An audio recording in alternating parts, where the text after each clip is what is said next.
Hello friends, welcome to my YouTube preparation channel. दोस्तों, आज मैं लेके आया हूँ हमारे हम हिमंत बिश्वा शर्मा जी, हमारे चीफ मिनिस्टर ऑफ असम। सो उन्होंने क्या बोला ग्रेड 3 और ग्रेड 4 का जो exam pattern regarding this year. So इसके बारे में जानने के लिए मेरे साथ बने रहो आप लोग।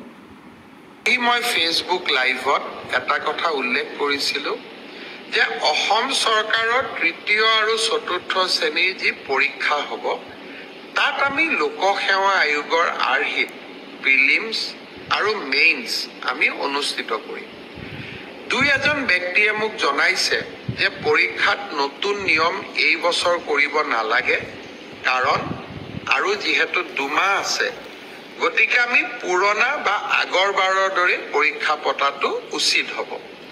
আমাৰ চৰকাৰখনে সদায় ৰাইজৰ কথা শুনিবৰ বাবে চেষ্টা কৰে कारण আমি বিশ্বাস কৰো লাও যেনেকে পাতৰ তলত থাকে চৰকাৰো ৰাইজৰ তলত থাকে, ৰাইজৰ ঊৰ্ধ্বত নহয়। যিসকলে মোক এই পৰামৰ্শটো দিছিল দুই এজনে অলপ গালিগালাজো কৰিছে আৰু কিছুমানে ভালকৈ পৰামৰ্শটো দিছে। গালিগালাজ কৰা সকলকো মোৰ মৰম জনাইছো আৰু ভালকৈ কোৱা সকলকো মোৰ সন্মান জনাইছো।